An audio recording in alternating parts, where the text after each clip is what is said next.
Hello, Slicey Dicers. This is Bryan with another knife review for you. Today, we have the Tuyaknife Thorax. Very cool knife. Tuyaknife, if you guys haven't watched the Bruiser video, I kind of already explained this, one of their other less expensive models. Tuyaknife is a Chinese company, but they do have full U.S. representation now. Dave Warren's the guy you'll be dealing with. I'll link his site down below. Super cool guy to deal with. You don't have to send it all the way back to China if you have problems anymore. You just deal with him. And it's pretty awesome. It's nice to have a guy that's there, ships quickly, none of this wait in a week crap like you get with some of the Chinese brands. It's here in like a couple of days, and awesome guy to deal with. And some really cool designs. Dave got in touch with me, asked me which two I wanted to review. I chose the Bruiser, which I've already reviewed, and this one. And I'm glad I picked this one. It's pretty cool. I honestly picked it mostly because I was just looking for one of their more plainer looking designs because I'm me and I'm boring and I like gray and fairly monochrome knives, but this thing really appeals to me in a lot of ways. We'll get to that in a moment. First of all, let's do some specs. We have an overall blade length of 3.7 inches, so pretty significant.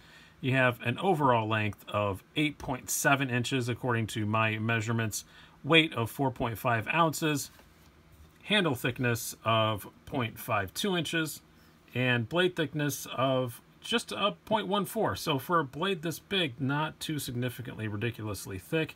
Pretty thin behind the edge, also 21 thousandths behind the edge. Let's do some size comparisons, and then we'll get into the nitty-gritty here. First of all, we will do another knife roughly the same size. This is a Bestech Paladin.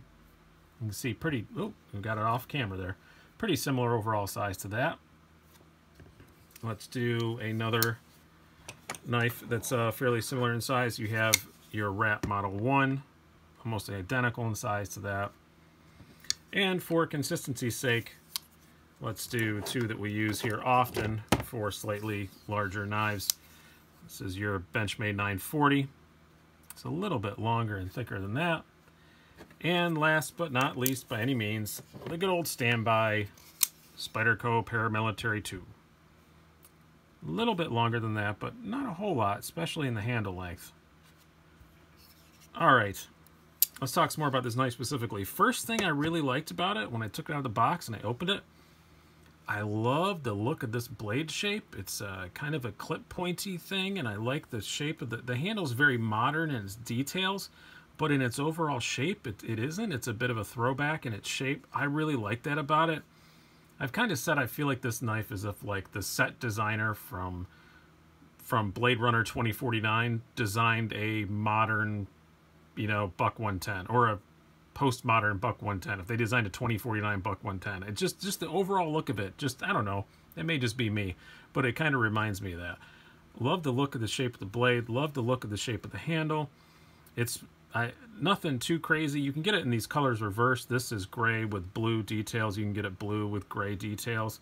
I would not mind having a pure gray one, but this isn't too bad. You can see it's not like a bright flashy blue or anything, and it does give some contrast, sets it off a bit, so I can't really even complain about that. Quality wise, no complaints either. The screws are all pretty good quality. You got a nice titanium backspacer. Everything is good and flush. There are no gaps.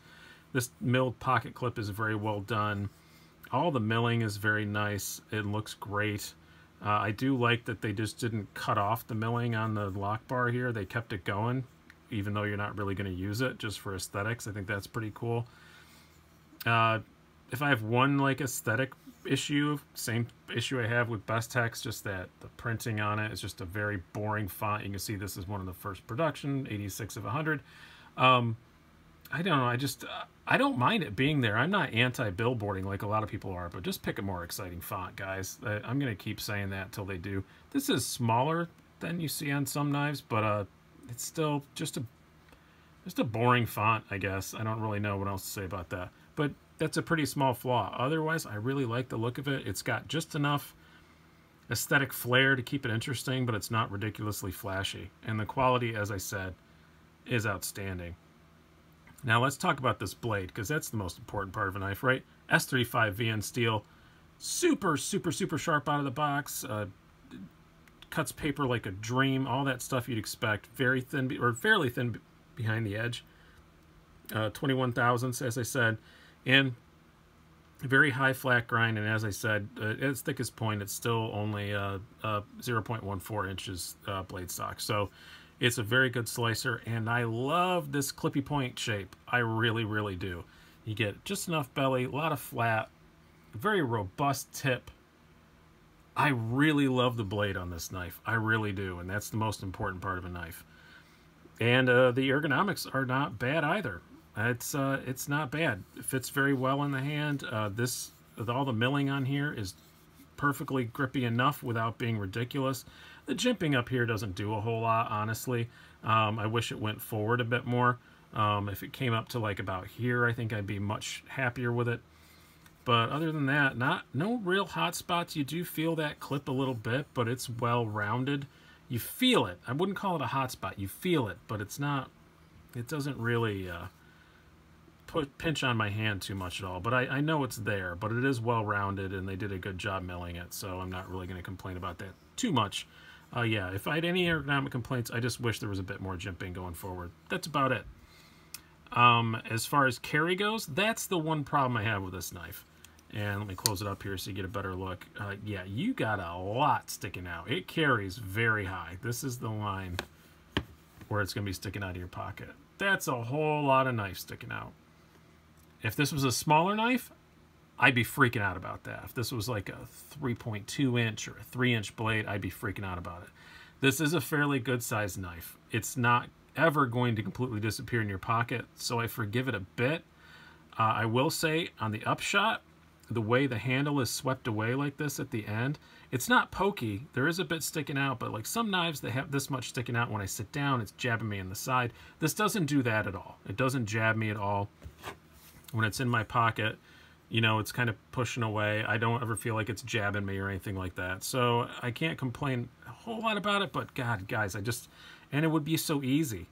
If this was attached here, if they used the same screw as this screw for the back spacer, that'd be great. That would eliminate one of the only problems I have with this knife. So, all right, I think I've beat on that enough. One thing I definitely do not have a problem with is the action on this thing. Ceramic bearing, ceramic detent, and it is smooth. Very, very, very smooth. Especially for the price. The detent is perfect, by the way, before I get to talk about the value on this thing. The detent, perfectly dialed in. Perfectly dialed in. They did an awesome job on it. I wouldn't change a thing. I have not taken this knife apart. I've done nothing to it. All I've done is carry it quite a fair bit, because I was trying to space out my Tuyaknife reviews. So I've had this for a couple weeks, and it just worms its way into my pocket a whole lot. And I think there are two reasons. That blade shape that I love, and just this action. It's fun to play with. It really is. It's a total fidget toy knife. And talking about the value of this thing, $155. Not cheap, but full titanium, frame lock flipper, awesome S35vn blade. Not US made, but US support.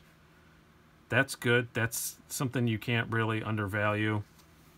Yeah, I really, really, really do like it. I like a whole lot about it. I like the way it looks, I like the way it feels in my hand. I've heard they've got models coming that may even be better, but they're gonna have to try really hard, because I'm really, really enjoying this. This is great. Tuyaknife has really impressed me with both their models that I've tried out. I would bring out the Bruiser, but I already sent it away to somebody else.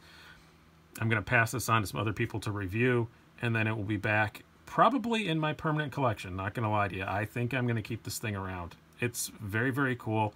Love dealing with Dave Warren. Love what Tuyaknife is doing. As I said before, I'm picking up what they're putting down.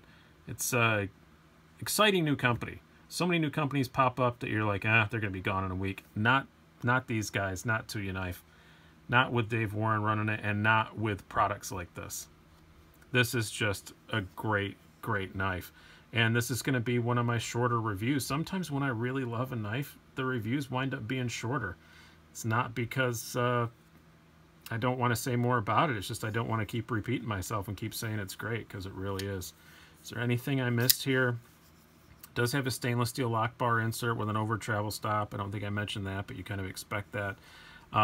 The lanyard hole is kind of just decorative. You're not going to get a whole lot in there if you care about lanyards. I do not, but yeah, you could get a single strand through there, but that's about it.